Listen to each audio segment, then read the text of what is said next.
അപ്പോൾ ഞാൻ പ്രിപ്പയർ ചെയ്തിട്ടുള്ളത് ജസ്റ്റ് ഒരു ഗ്ലാൻസ് ആണ്. പെഡഗോജിയുടെ ഏരിയയിൽ നിന്നാണ് മെയിനായിട്ട് പ്രിപ്പയർ ചെയ്തിട്ടുള്ളത്. ലിറ്ററേച്ചർ ഒന്നും കൂടി വാസ്റ്റ് ഏരിയ ആണ്. അപ്പോൾ അതിന് വേറൊരു സെഷൻ വെക്കാൻ പറ്റുമല്ലോ അല്ലേ മിസ്സേ? ഹലോ, ഓഡിബിൾ ആണോ? ഹലോ ഹലോ, ഓക്കെ, കേൾക്കാട്ടോ. ലാംഗ്വേജ് അക്വിസിഷൻ ആൻഡ് ലേണിംഗ് എന്നുള്ള ടോപ്പിക്സിൽ നിന്ന് തുടങ്ങാം. ലാംഗ്വേജ് അക്വിസിഷൻ എന്ന് പറഞ്ഞാൽ നാച്ചുറൽ ഓർ സബ് കോൺഷ്യസ് പ്രോസസ്സാണ്. നമ്മൾ നാച്ചുറലി നമ്മുടെ സറൗണ്ടിങ്സിൽ നിന്ന് ലാംഗ്വേജ് അക്വയർ ചെയ്യുന്നതിനാണ് ലാംഗ്വേജ് അക്വിസിഷൻ എന്ന് പറയുക. പിന്നെ അതൊരു സബ് കോൺഷ്യസ് പ്രോസസ്സാണ്. വൈൽ ലാംഗ്വേജ് ലേണിംഗ് എന്ന് പറഞ്ഞാൽ അതൊരു കോൺഷ്യസ് ആയിട്ട് ഉള്ള പ്രോസസ്സാണ്. നമ്മൾ ലാംഗ്വേജ് പഠിക്കാൻ വേണ്ടിയിട്ട് കോൺഷ്യസ്ലി വർക്ക് ചെയ്തിട്ട് അതിൻ്റെ ഗ്രാമർ, വൊക്കാബുലറി, റൂൾസ് എന്നീ കാര്യങ്ങളൊക്കെ സ്ട്രെസ് ചെയ്ത് പഠിക്കുമ്പോഴാണ് ലാംഗ്വേജ് ലേണിംഗ് എന്ന് പറയുന്നത്. അതിനായിട്ട് റിലേറ്റഡ് ആയിട്ടുള്ള വേറൊരു ഹൈപ്പോത്തസിസ് ആണ് ക്രിട്ടിക്കൽ പീരിയഡ് ഹൈപ്പോത്തസിസ്.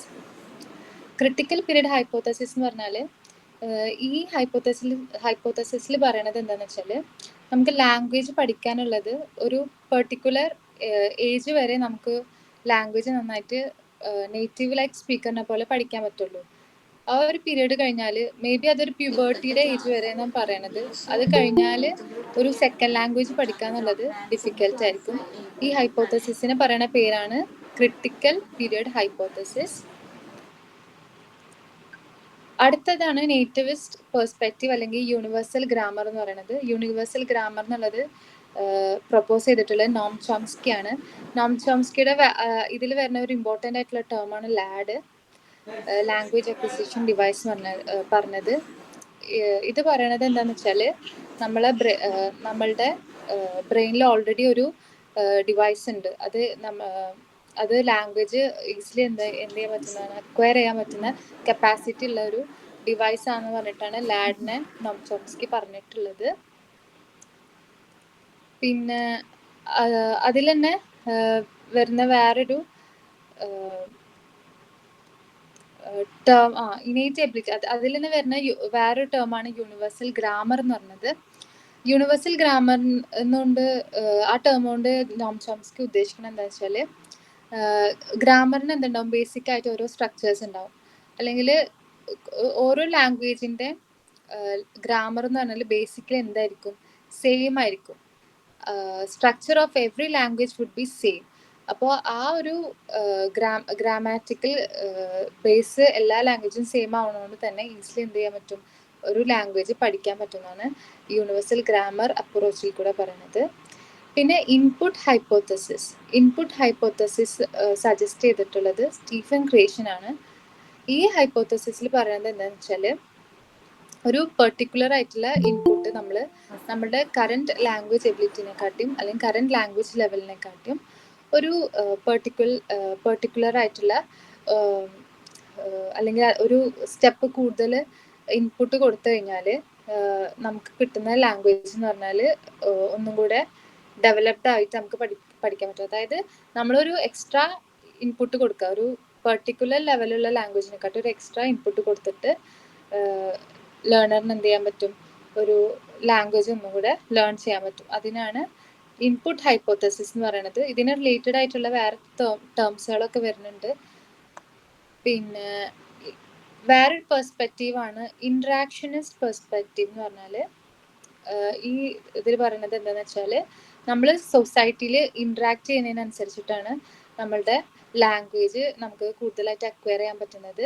അത് നമ്മുടെ കെയർ ഗീവേഴ്സിൻ്റെന്നാവാം, പിയേഴ്സിൻ്റെന്നായിരിക്കാം, നമ്മുടെ പേരൻസിൻ്റെന്നായിരിക്കാം ഈ അക്വിസിഷൻ കിട്ടുക. അതിനെ interactionist perspective of language acquisition ആണെന്ന് പറയുന്നത്. അടുത്തത് സെക്കൻഡ് ലാംഗ്വേജ് അക്വിസിഷൻ.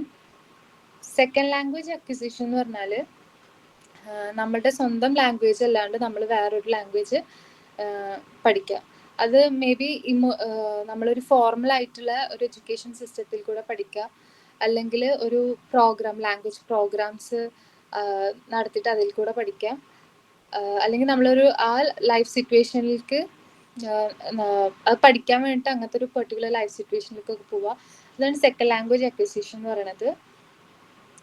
നേരത്തെ സ്റ്റീഫൻ ക്രാഷിൻ്റെ ഇൻപുട്ട് ഹൈപ്പോത്തസിസ് പറഞ്ഞതിനായിട്ട് റിലേറ്റഡ് ആയിട്ടുള്ള ഒരു ടേമാണ് എഫക്റ്റീവ് ഫിൽറ്റർ ഹൈപ്പോത്തസിസ്. ഈ എഫക്റ്റീവ് ഫിൽറ്റർ ഹൈപ്പോത്തസിസ് എന്ന് പറഞ്ഞാൽ സ്റ്റീഫൻ ക്രേഷൻ തന്നെ പ്രൊപ്പോസ് ചെയ്തിട്ടുള്ള ഒരു ടേമാണ്. അതായത് ലേണറുടെ ഇമോഷണൽ സ്റ്റേറ്റ്, അതേപോലെ സൈക്കോളജിക്കൽ ആയിട്ടുള്ള കാര്യങ്ങൾ ഡിപ്പെൻഡ് ചെയ്തിട്ടായിരിക്കും ലേണിംഗ് ഉണ്ടാവുക. ഇപ്പോൾ പോസിറ്റീവ് ആയിട്ടുള്ളൊരു സ്റ്റേറ്റ്, അതായത് പോസിറ്റീവ് ഇമോഷനുള്ള ഒരാളാണെങ്കിൽ ആൾക്ക് എന്ത് ചെയ്യാൻ പറ്റും, നല്ല സ്പീഡിൽ അല്ലെങ്കിൽ ഫാസ്റ്റ് ആയിട്ട് ലാംഗ്വേജ് അക്വയർ ചെയ്യാൻ പറ്റും. അപ്പോൾ സ്റ്റീഫൻ ക്രേഷൻ്റെ 2 ടേംസ് ആണ് ഇപ്പോൾ പറഞ്ഞത്, എഫക്റ്റീവ് ഫിൽറ്റർ ഹൈപ്പോത്തസിസും അതുപോലെ ഇൻപുട്ട് ഹൈപ്പോത്തസിസും ക്വസ്റ്റ്യൻ പേപ്പറിൽ വന്നിട്ടുണ്ട്.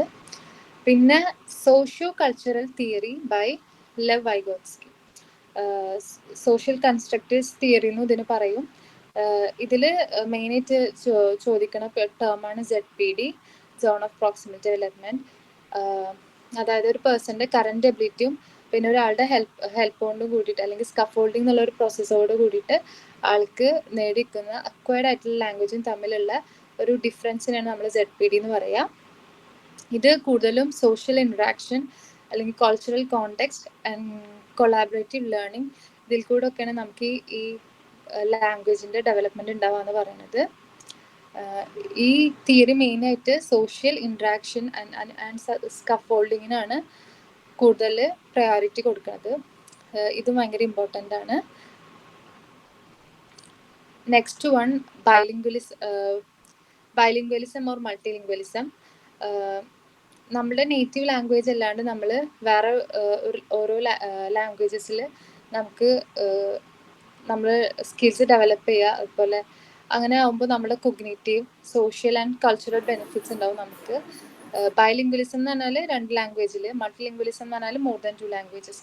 അപ്പോൾ ഇത് നമുക്ക് നമ്മുടെ cognitive flexibility, problem solving skills, cultural awareness, ഇതൊക്കെയാണ് അതിൽ കാണിക്കുന്നത്. ഇനി സ്കിന്നറിൻ്റെ തിയറി ജസ്റ്റ് ഒന്ന് ബ്രീഫായി പറയാം. ഓഡിബിൾ അല്ലേ? ഇസ് ദാറ്റ് ക്ലാസ് ഓക്കെ അല്ലേ? ഓഡിബിൾ അല്ലേ? ഓക്കെ. ഇനി സ്കിന്നറിൻ്റെ ലാംഗ്വേജ് അക്വിസിഷൻ തിയറാണ്. എല്ലാതും ഇങ്ങനെ ഷോർട്ട് ആക്കിയിട്ടാണ് പറയുന്നത്, ഡീറ്റെയിൽ ആയിട്ട് പറയണില്ല. സ്കിന്നർ എന്താണ്? BF സ്കിന്നർ ഒരു ബിഹേവിയറിസ്റ്റ് ആണ്.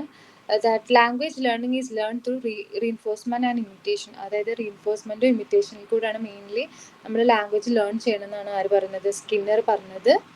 He said that learning language by mimicking the speech they hear around them and being rewarded for the correct usage. അതായത് കറക്റ്റായിട്ട് ഇമിറ്റേറ്റ് ചെയ്തിട്ട്, ഇപ്പോൾ നല്ല കാര്യം കറക്റ്റായിട്ട് ഇമിറ്റേറ്റ് ചെയ്യുകയാണെങ്കിൽ എന്ത് കിട്ടും? റിവാർഡ് കിട്ടും.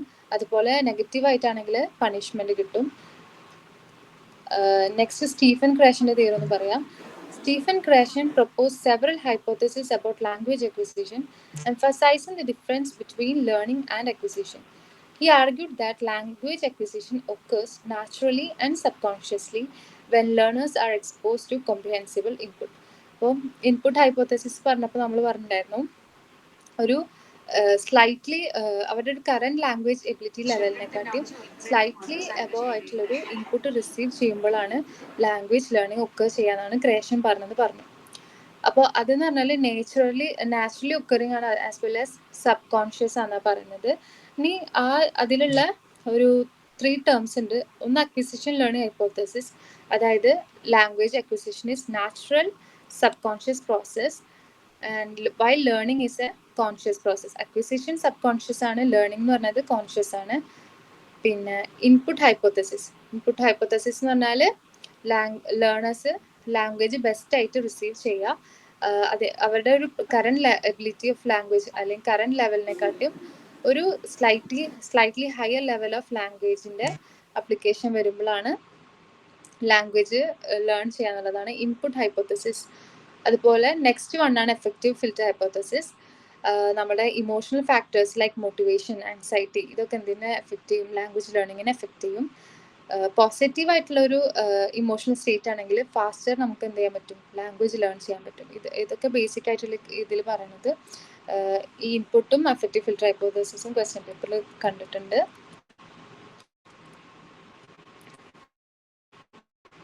ഇനി നോം ചോംസ്കിയുടെ മുമ്പ് പറഞ്ഞ കാര്യം ഡിസ്കസ് ചെയ്യാം. Noam Chomsky proposed a theory of universal grammar, suggesting that the ability to learn language is innate to humans. and he argued that all the human languages share a common underlying structure. എല്ലാ human ലാംഗ്വേജസിൽ എന്തുണ്ട്, ഒരു basic ആയിട്ടുള്ള ഒരു common structure ഉണ്ട്, which he called the universal grammar. അതിനാണ് അദ്ദേഹം എന്ത് പറഞ്ഞത്, യൂണിവേഴ്സൽ ഗ്രാമർ എന്ന് പറഞ്ഞത്. Chomsky's theory highlight the biological basis of language. അപ്പോൾ ഏത് തിയറിയാണ് ബയോളജിക്കൽ ബേസിസ് ഓഫ് ലാംഗ്വേജിനെ എംഫസൈസ് ചെയ്തെന്ന് ചോദിച്ചാൽ ചോംസ്കിയുടെ തിയറിയാണ്. And the idea that children are born with an inherent ability to acquire language. അത് നമ്മൾ നേരത്തെ പറഞ്ഞ LAD, ലാംഗ്വേജ് അക്വിസിഷൻ ഡിവൈസ്. ഇനി നെക്സ്റ്റ് വരുന്നൊരു തിയറിയാണ് linguistic relativity theory. Linguistic relativity theory എന്ന് പറഞ്ഞത് സാപ്പിർ-വോഫ് എന്ന് പറഞ്ഞ അല്ലെങ്കിൽ സാപ്പിർ-വോഫ് ഹൈപ്പോത്തസിസ് എന്നും കൂടി ഇതിന് പേരുണ്ട്. അതായത് ഒരാൾ സ്പീക്ക് ചെയ്യുന്ന ലാംഗ്വേജ്, ആ ലാംഗ്വേജ് എന്ത് ചെയ്യാൻ പറ്റും, അയാളുടെ തോട്ട്സിനെയും പെർസെപ്ഷൻസിനെയും എഫക്റ്റ് ചെയ്യാൻ പറ്റും. According to this theory, different language shapes the way people think about the world in different ways. People വേൾഡിൽ ഓരോ സിറ്റുവേഷനിൽ എങ്ങനെ തിങ്ക് ചെയ്യുന്നുള്ളത് അത് അവരുടെ ലാംഗ്വേജിനും കൂടി ഇൻക്ലൂഡ് ആണ്. ഇത് ശരിക്കും പലരും ആക്സെപ്റ്റഡ് ആയിട്ടുള്ള ഒരു തിയറി അല്ല, പക്ഷെ ഒരു കോൺട്രവേഴ്സ്യൽ ആയിട്ട് നിലനിൽക്കുന്ന ഒരു തിയറിയാണ്. അപ്പോൾ ഒരു ക്വസ്റ്റ്യൻ നോക്കാം. Which process involves subconscious acquisition of language during early childhood? Options just പറയാ. Language learning, language acquisition, language teaching, language structuring. Which process involves subconscious acquisition of language during early childhood? എന്തായിരിക്കും answer? Language acquisition ആണ് ഇതിൻ്റെ answer.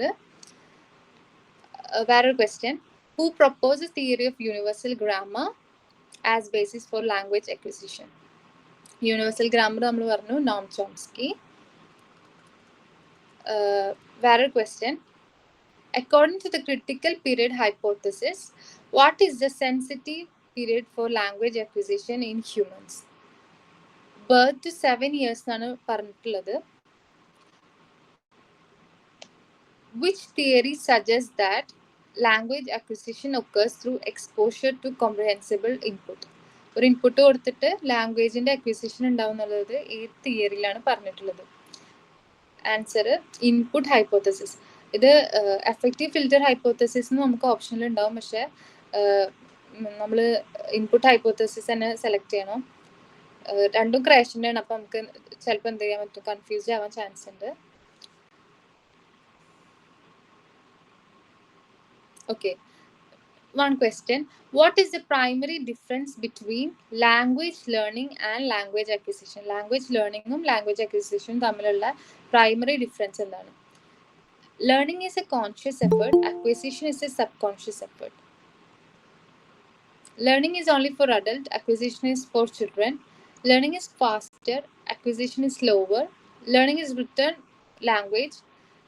Learning is for written language. Acquisition is for spoken language. Answer in the primary difference പറയുമ്പോൾ learning is conscious effort, acquisition is a subconscious effort.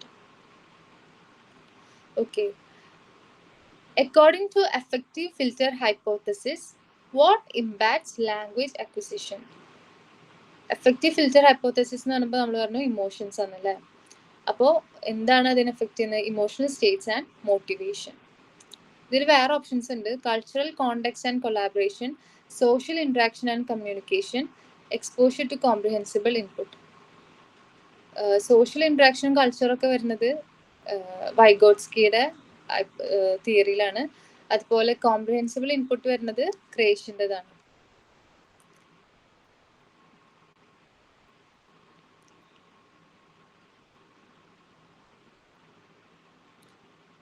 Okay, ഇനി നമുക്ക് principles of language ടീച്ചിങ്ങിലേക്ക് പോവാം. Basic കുറേ major ആയിട്ടുള്ള principles മാത്രമേ ഞാൻ ഇവിടെ not ചെയ്തിട്ടുള്ളൂ. കുറേ അധികം പ്രിൻസിപ്പിൾസ് ഉണ്ട്. Principles of language teaching. First one, communicative competence. അതായത് നമ്മൾ റിയൽ ലൈഫ് സിറ്റുവേഷനിൽ ലാംഗ്വേജ് എന്ത് ചെയ്യുക, കമ്മ്യൂണിക്കേറ്റ് ചെയ്യാനുള്ളൊരു കോമ്പിറ്റൻസ് നേടിയെടുക്കുക. Next one, learner centeredness. അതായത് ലേണിംഗ് എന്താവണം, ലേണിംഗ് സ്റ്റൈലും ഒക്കെ ലേണറിനെ ബേസ്ഡ് ആയിട്ട് ആയിരിക്കണം. ലേണറിൻ്റെ ചോയ്സസ്, ലേണറിൻ്റെ ഇൻട്രസ്റ്റ്, ലേണറിന് ഏറ്റവും കൂടുതൽ സ്യൂട്ട് ആവുന്ന ലേണിംഗ് സ്റ്റൈല് അതൊക്കെ യൂസ് ചെയ്തിട്ടാവണം നമ്മൾ ലേണിംഗ് നടക്കേണ്ടത് ക്ലാസ് റൂമിൽ. പിന്നെ ഇൻ്റഗ്രേഷൻ ഓഫ് ലാംഗ്വേജ് സ്കിൽസ്. അപ്പോൾ ലാംഗ്വേജ് എന്നുള്ളത് ഒരു സ്കിൽ സബ്ജക്റ്റ് ആയതുകൊണ്ട് തന്നെ ആ സ്കിൽസൊക്കെ പ്രോപ്പർലി ഡെവലപ്ഡ് ആവാനുള്ള രീതിയിൽ നമ്മൾ എന്ത് ചെയ്യണം, ക്ലാസ് കണ്ടക്ട് ചെയ്യണം.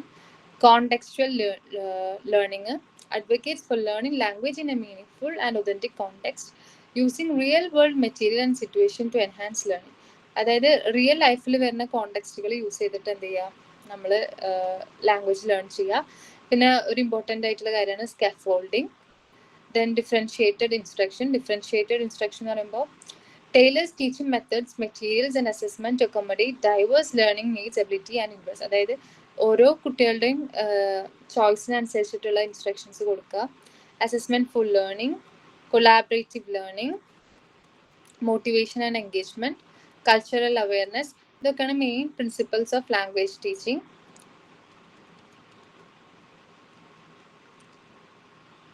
ഓക്കെ, ഒരു ക്വസ്റ്റ്യൻ ഉണ്ട്. Which principle emphasizes the ability to use language effectively in real life context? Real life കോണ്ടെക്സ്റ്റിൽ ലാംഗ്വേജ് യൂസ് ചെയ്യാൻ ഏത് പ്രിൻസിപ്പിളാണ് കൂടുതലായിട്ട് എംഫസൈസ് ചെയ്ത് നോക്കാം. ഓപ്ഷൻ എ കമ്മ്യൂണിക്കേറ്റീവ് കോമ്പീറ്റൻസ്, പിന്നെ learner centeredness, integration of language skills, scaffolding. അപ്പോൾ ഇതിന് ഫസ്റ്റ് നമ്മൾ പറഞ്ഞു കമ്മ്യൂണിക്കേറ്റീവ് കോമ്പീറ്റൻസ്. കമ്മ്യൂണിക്കേറ്റീവ് കോമ്പീറ്റൻസ് ആണ് നമ്മൾ റിയൽ ലൈഫ് കോണ്ടെക്സ്റ്റിൽ ലാംഗ്വേജ് യൂസ് ചെയ്യാൻ വേണ്ടിയിട്ട് കൂടുതലും എംഫസൈസ് ചെയ്യുന്നത്.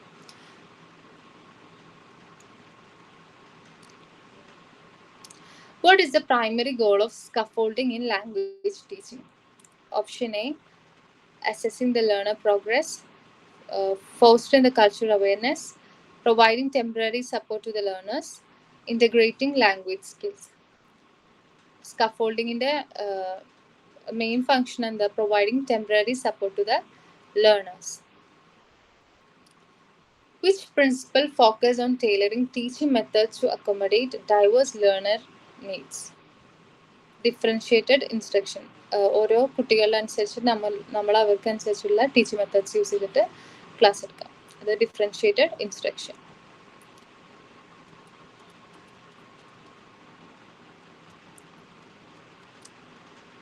ഇനി റൈറ്റിംഗ് ഒക്കെ ഡെവലപ്പ് ചെയ്യാൻ, റൈറ്റിംഗ് സ്കിൽസ് ഒക്കെ ഡെവലപ്പ് ചെയ്യാൻ വേണ്ടിയിട്ട് നമുക്ക് എന്ത് ചെയ്യാൻ പറ്റും നോക്കാം. The process approach to writing emphasizes the stages of writing and helps the learners to develop their writing skills through series of steps. അപ്പോൾ കുറച്ച് സ്റ്റെപ്സ് ഫോളോ ചെയ്താൽ നമുക്ക് എന്ത് ചെയ്യാൻ പറ്റും, നമ്മളെ റൈറ്റിംഗ് സ്കിൽസ് ഒക്കെ ഇമ്പ്രൂവ് ചെയ്യാൻ പറ്റും. അത് ഏതൊക്കെ സ്റ്റെപ്സ് നോക്കാം. Pre writing, drafting, revising, editing, publishing. Pre writing, drafting, revising, editing, publishing. Pre writing എന്ന് വെച്ചാൽ എന്താ? പ്രീ റൈറ്റിംഗ് എന്ന് പറഞ്ഞാൽ activities like brainstorming, mind mapping, discussing ideas to generate content. നമ്മൾ എഴുതണതിൻ്റെ മുമ്പ് തന്നെ നമ്മൾ എന്ത് ചെയ്യുക,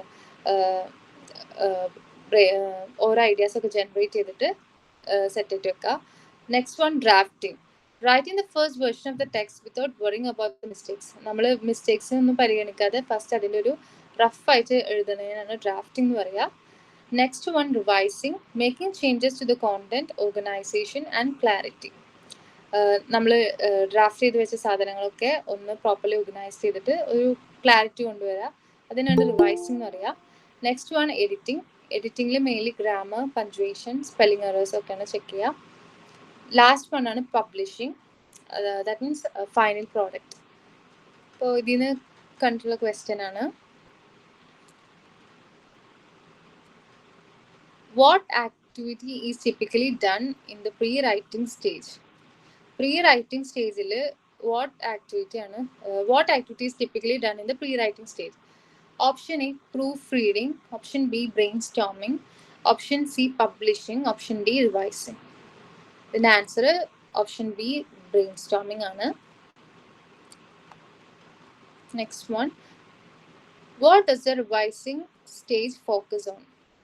റിവൈസിംഗ് സ്റ്റേജ് എന്തിനാണ് ഫോക്കസ് ചെയ്യുന്നതാണ്? Grammar correction, spelling errors, content and organization, sharing the final product. ഇതിന്റെ ആൻസർ വരുന്നത് content and organization.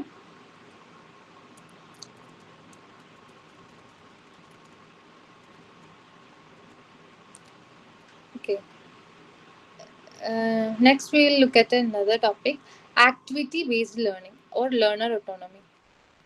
Activity-based learning involves engaging students in activities that promotes learning through doing fostering learning autonomy.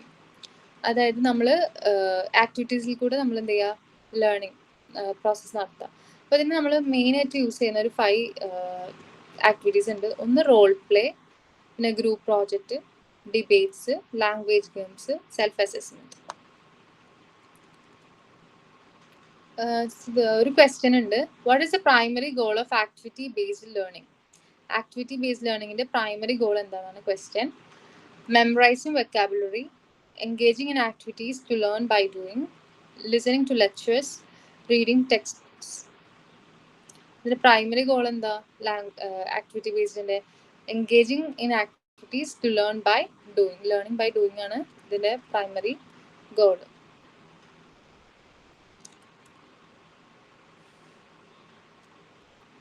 Now, teaching prose, poetry, drama.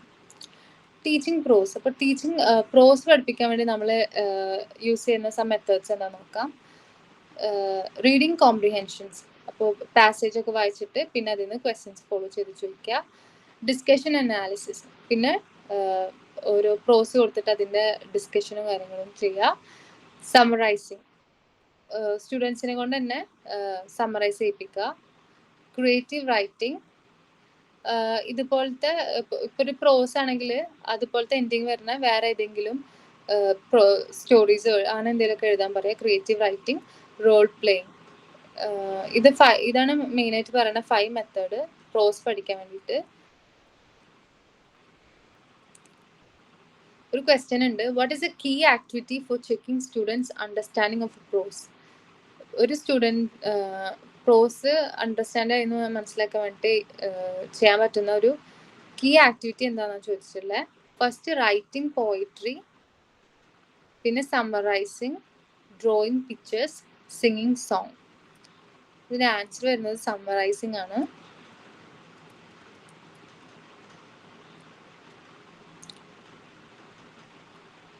Okay, അത് what is the primary purpose of reading comprehension exercises?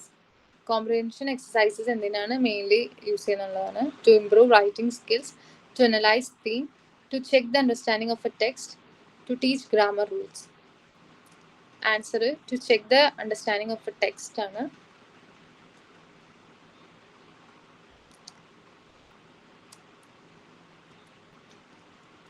ഇനി teaching poetry എന്താ നോക്കാം. Poetry involves rhythm, rhyme, and figurative language. Here are some methods and activities for teaching poetry. First one, recitation. Encourage students to memorize and recite poems. For poems, recitation. Analysis of literary devices. Literary devices എന്തൊക്കെയുണ്ടെന്ന് analyze ചെയ്യുക. Next one, creative writing, group discussion, and dramatization. Creative writing നമ്മൾ പ്രോസിലും പറഞ്ഞതാണ്, group ഡിസ്കഷനും പറഞ്ഞതാണ്. Dramatization of the poem.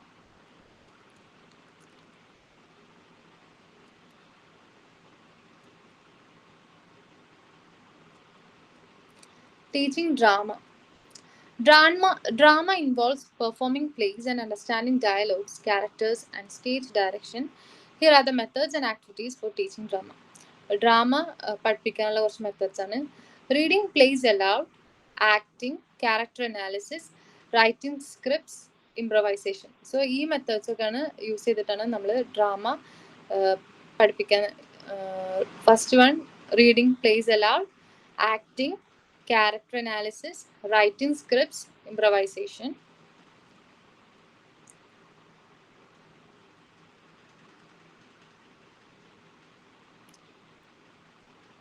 What is the purpose of acting out scenes in a drama? ഒരു question ആണ്. Options പറയാം. To improve handwriting, to bring characters to life, to memorize vocabulary, to practice grammar. The answer, to bring the characters to life ആണ്. How can the writing scripts be useful in teaching drama? It encourages creativity and understanding of dialogue. It helps with spelling. It improves grammar. It focuses on reading comprehension. ഇതിന് answer it encourages creativity and understanding of dialogues.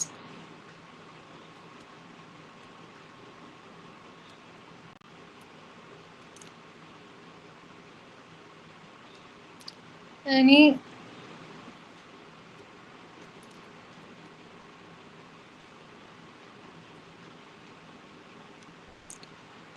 Next നമ്മൾ നോക്കണത്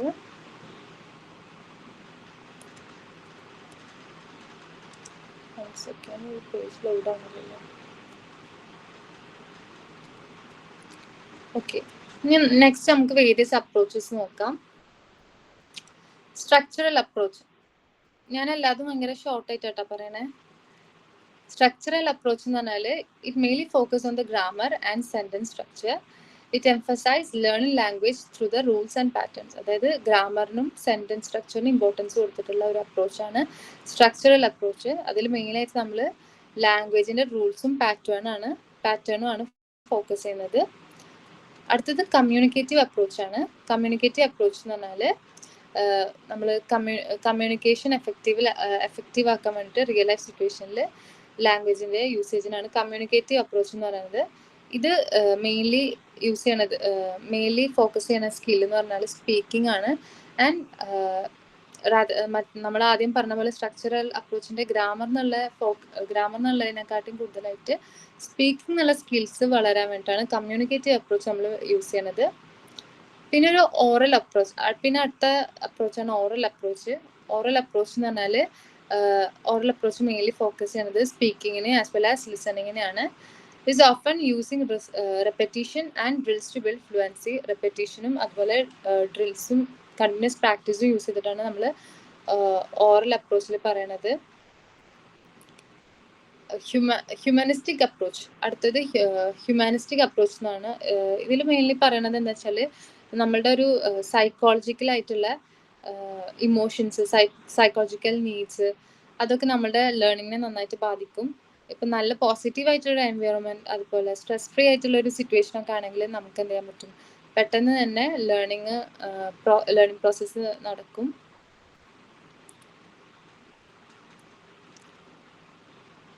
next one suggestopedia. ഇതിൽ പറയണമെന്ന് വെച്ചാൽ using techniques that are giving relaxation to the students to make the learning enjoyable and stress free.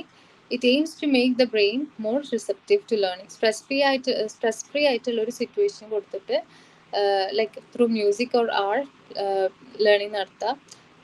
അപ്പോൾ brain more receptive ആവുമെന്നാണ് പറയുന്നത്.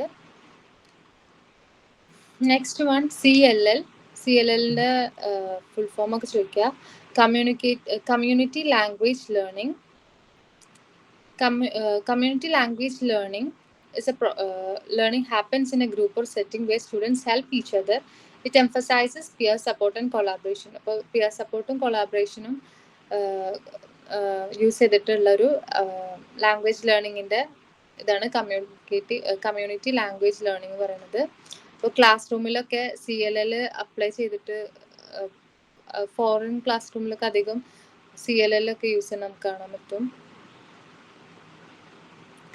പിന്നെ natural approach എന്ന് പറഞ്ഞാൽ focus on learning language naturally, like how children learn there first language through listening and understanding before speaking. അതായത് സ്പീക്കിങ്ങിന് അത്ര പ്രാധാന്യം ഇല്ല, അതിന് മുമ്പ് തന്നെ ലിസണിങ്ങിനാണ് അവർ കൂടുതലായിട്ട് ഇമ്പോർട്ടൻസ് കൊടുക്കുന്നത്. നമ്മൾ നേറ്റീവ് ലാംഗ്വേജ് എങ്ങനെയാണോ പഠിച്ചത് അതേപോലെ തന്നെ നാച്ചുറലി നമ്മൾ എന്ത് ചെയ്യുക, സെക്കൻഡ് ലാംഗ്വേജ് പഠിക്കാം. ഇവിടെ സ്കില്ല് ഇമ്പോർട്ടൻസ് കൊടുത്ത സ്കില്ല് എന്ന് പറഞ്ഞാൽ ലിസണിങ് ആണ്. TPR, total physical response. TPRന്റെ ഒക്കെ ഫുൾ ഫോം എന്താണെന്ന് ചോദിക്കാറുണ്ട്. Total physical response. നമ്മൾ ക്ലാസ് റൂമിൽ തന്നെ സിമ്പിൾ ആയിട്ടുള്ള ഫിസിക്കൽ മൂവ്മെന്റ്സ് ഒക്കെ യൂസ് ചെയ്തിട്ട് എന്ത് ചെയ്യുക, സ്റ്റുഡൻസിന് ലാംഗ്വേജ് മനസ്സിലാക്കി കൊടുക്കാം. Through actions, commands and actions are given to make learning more interactive. Class റൂമിൽ ചെറിയ ചെറിയ ഫിസിക്കൽ മൂവ്മെന്റ്സ് കൊടുത്തിട്ട് അതുപോലെ കമാൻഡ്സും ആക്ഷൻസും ഒക്കെ ചെയ്തിട്ട് നമ്മൾ എന്ത് ചെയ്യുക, ലാംഗ്വേജ് ലേണിംഗ് ഒന്നുകൂടെ ഇന്ററാക്റ്റീവ് ആക്കുക. അതിനാണ് TPR എന്ന് പറയുന്നത്, total physical response. Next one content based language teaching. Okay, ഇതിൽ പറയണമെന്ന് വെച്ചാൽ നമ്മൾ ബേസിക്കായിട്ട് പറയുകയാണെങ്കിൽ ലാംഗ്വേജ് ലേണിങ്ങിനെയും അതിൻ്റെ സബ്ജക്റ്റ് മാറ്ററിനെയും വെച്ചിട്ട് ഇൻറ്റഗ്രേറ്റ് ചെയ്യുക. ഫോർ എക്സാമ്പിൾ നമ്മൾ സയൻറ്റിഫിക് ആയിട്ടുള്ള ടേംസും കാര്യങ്ങളൊക്കെ നമ്മൾ ആ കോണ്ടന്റ് പഠിച്ചിട്ട് മനസ്സിലാക്കിയിട്ട് എടുക്കുക. അതിനാണ് കോണ്ടന്റ് ബേസ്ഡ് ലാംഗ്വേജ് ടീച്ചിങ് അഥവാ CBLT എന്ന് പറയുന്നത്. Next one, task based language teaching. Focus on the completing real world tasks using the target language. Learning is based on doing activities that require language use. അതായത് ആ language ലേണിങ്ങിന് ആവശ്യമുള്ള ടാസ്കുകൾ language നമ്മൾ ഓരോ ടാസ്കുകളിൽ കൂടെ പഠിക്കുന്നതിനാണ് ടാസ്ക് ബേസ്ഡ് ലാംഗ്വേജ് ടീച്ചിങ് എന്ന് പറയുന്നത്. ഒരു ലാംഗ്വേജ് പഠിക്കാൻ വേണ്ടിയിട്ടുള്ള ടാസ്കുകളൊക്കെ ചെയ്തിട്ട് അതിൽ കൂടെ നമ്മൾ ലാംഗ്വേജ് ലേൺ ചെയ്യാം. ഓക്കെ, ഇനി മെത്തേഡ്സുകൾ നോക്കാം. Daughter west method emphasizes direct learning of vocabulary and phrases through translation using sentences. Focus on the practical usage. അപ്പോൾ ഇതൊരു പ്രാക്ടിക്കലി അപ്ലിക്കബിൾ ആയിട്ടുള്ള മെത്തേഡാണ്. നമ്മൾ എന്താ പറയുക, ഒരു വേർഡ് ബൈ വേർഡ് ആയിട്ടാണ് നമ്മളിതിൽ പഠിക്കുന്നത്. വൊക്കാബുലറിക്കാണ് മോർ സ്ട്രെസ് കൊടുക്കുന്നത്. വൊക്കാബുലറിന്ന് പിന്നെ നെക്സ്റ്റ് സ്റ്റേജിലാണ് നമ്മൾ ഫ്രേസസ്. അങ്ങനെ ഓരോ വേർഡ് ബൈ വേർഡ് ട്രാൻസ്ലേറ്റ് ചെയ്തിട്ട് ആണ് നമ്മൾ ഡോട്ടർ വെസ്റ്റ് മെത്തേഡിൽ പഠിക്കുന്നത് ലാംഗ്വേജ് എന്ന് പറയുമ്പോൾ. പിന്നെ audio lingual method uses repetition and drills to teach language emphasizing listening and speaking skills through mimicry and practice.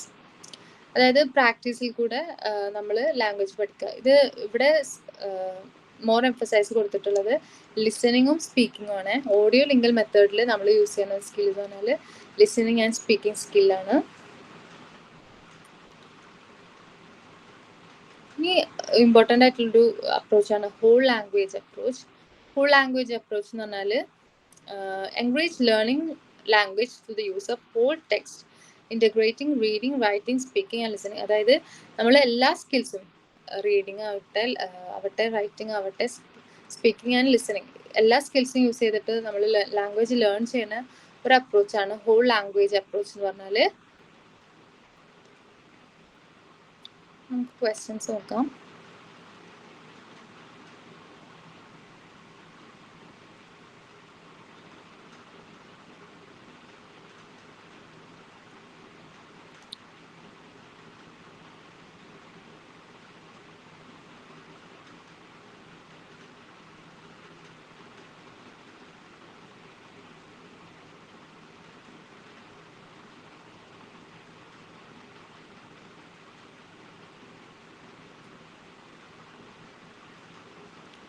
Which method involves using the target language exclusively in classroom?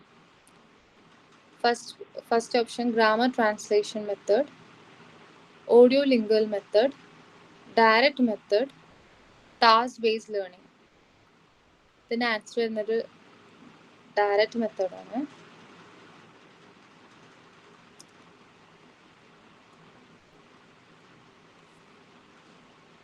Okay, next ടോപ്പിക്കാണ്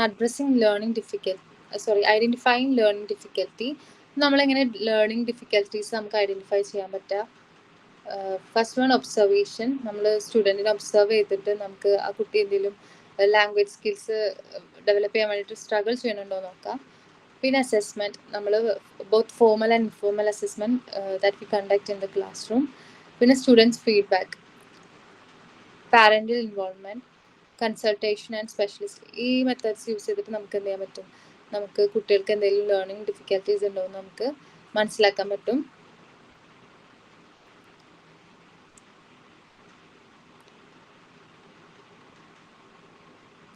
ഒരു question ഉണ്ട്, how can teachers gather more information about a students learning difficulties? ഓപ്ഷന്, by ignoring the issue, through parental involvement, by giving extra test, by assigning group project. ഇതിൻ്റെ right answer പറഞ്ഞാൽ through parental involvement ആണ്. Why is consultation with specialist important in addressing learning difficulty? They can give extra homework. They provide expert advice and strategies. They replace the regular teachers. They grade the students. ഇതിൻ്റെ answer പറഞ്ഞാൽ they provide expert advice and strategies.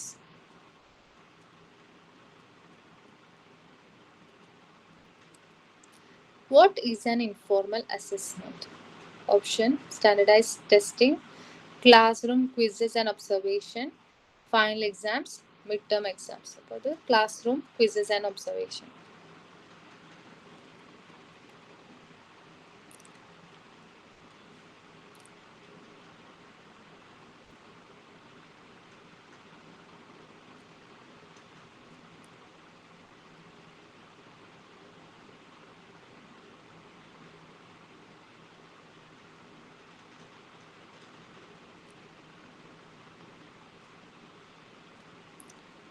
Next, we'll look at learning difficulties. Learning difficulties are conditions that make learning more challenging. These difficulties can affect reading, writing, mathematical skills and other skills. ഇതിൽ main ആയിട്ടുള്ള learning difficulties dyslexia എന്ന് പറഞ്ഞാൽ difficulty in reading and spelling, dysgraphia difficulty in writing, dyscalculia difficulty in solving mathematical problems. അടുത്തത് ADHD ആണ് പറയുന്നത്, attention deficient hyper activity disorder. അതായത് ഒരു particular കാര്യം ഫോക്കസ് ചെയ്യാൻ പറ്റാത്തതിൻ്റെ ഒരു ബുദ്ധിമുട്ട്. Language disorders. ഇനി ലാംഗ്വേജ് ഡിസോർഡേഴ്സ് എന്താ നോക്കാം. Language disorders are condition that affect a person's ability to understand and produce language.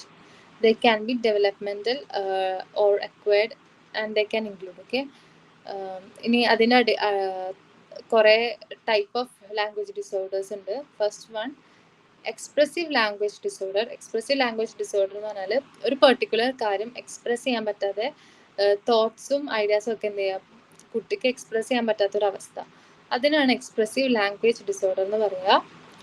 Next one receptive language disorder. അതായത് മറ്റുള്ള ആൾക്കാർ എന്താണോ പറയണത് അതെന്താണെന്ന് മനസ്സിലാക്കാൻ റിസീവ് ചെയ്യാൻ പറ്റുന്നില്ല പ്രോപ്പർലി. അതിനാണ് പറയുക receptive language disorder. Next one mixed receptive expressive language disorder. അതായത് ഫസ്റ്റ് ടു കണ്ടീഷൻസിൻ്റെ മിക്സ്ഡ് ആയിട്ടുള്ളൊരു അവസ്ഥ. അതായത് ഒന്നും എക്സ്പ്രസ് ചെയ്യാനും പറ്റുന്നില്ല, ആരെങ്കിലും പറയുന്ന കാര്യങ്ങൾ എന്ത് ചെയ്യാൻ പറ്റുന്നില്ല, റിസീവ് ചെയ്യാനും പറ്റുന്നില്ല, അണ്ടർസ്റ്റാൻഡ് ചെയ്യാനും പറ്റുന്നില്ല, പ്രൊഡ്യൂസ് ചെയ്യാനും പറ്റുന്നില്ല.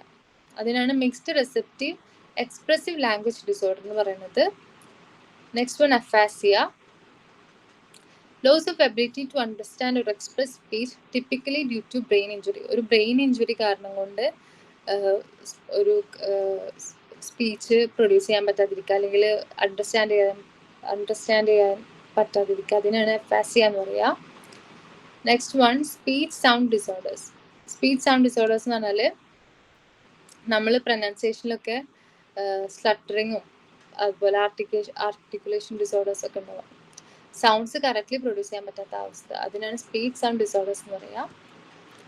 ഓക്കെ, നമുക്ക് ഇതിൻ്റെ ക്വസ്റ്റ്യൻസ് നോക്കാം.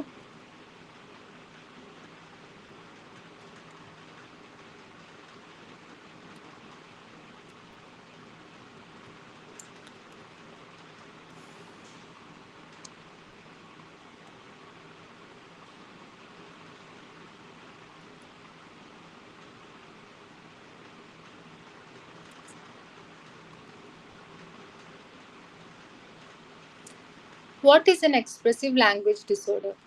Difficulty in understanding spoken language, difficulty in expressing thoughts and ideas, difficulty with sound production, difficulty with social use of language. ഇതിന് ആൻസർ വരുന്നത് difficulty expressing thoughts and ideas.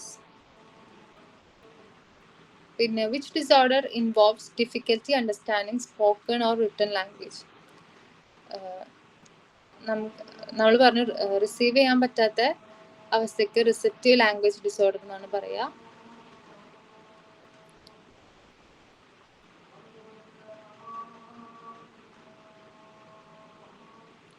ഒരു question, what is pragmatic language disorder characterized by? Options difficulty understanding written language, difficulty with social use of language, difficulty with sound production, difficulty expressing ideas. പിന്നെ answer വരുന്നത് pragmatic language disorder എന്ന് പറയുമ്പോൾ difficulty with social use of language.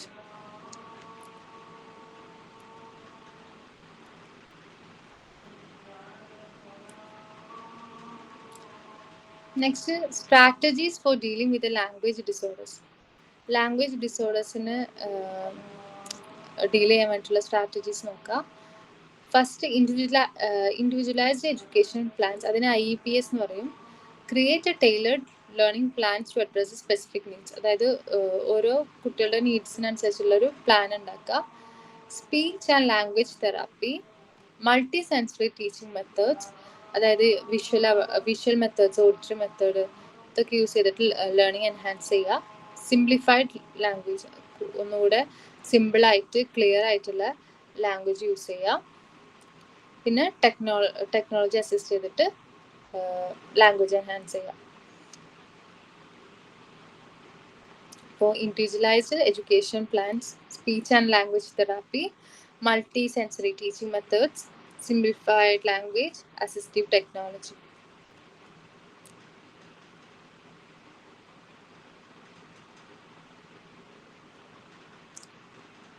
How can a speech and language therapy help students with language disorders?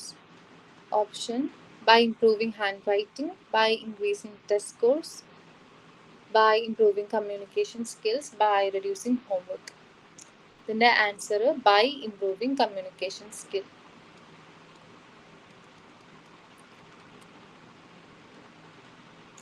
Okay, question: what type of technology can assist student with language disorder? Options: calculators, speech to text software, drawing tools, physical education equipment. ഇതിൻ്റെ answer speech to text software.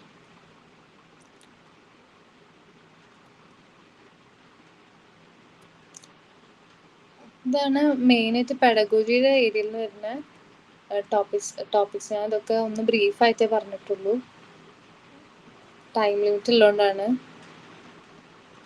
പറഞ്ഞത് okay ആണോ? Hello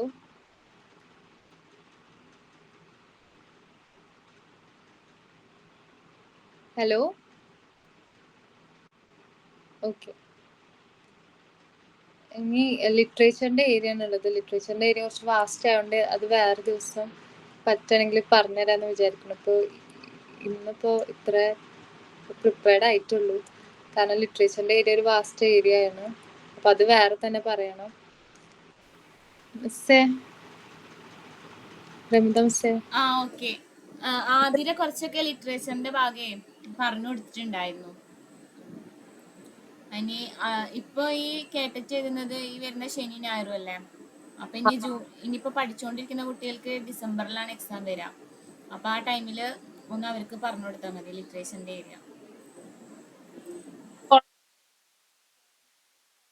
കേൾക്കുന്നില്ല, sound കേൾക്കുന്നില്ല. ഞാൻ എല്ലാതും short ആക്കിട്ടാ പറഞ്ഞത്. അത് കുഴപ്പമില്ല. എന്തായാലും എല്ലാ ഏരിയയും കവർ ചെയ്യുന്ന പോലെ പറഞ്ഞിട്ടുണ്ടല്ലോ. ഓക്കെ, എന്തായാലും thank you. Thank you. Okay, ശരി. ശരി.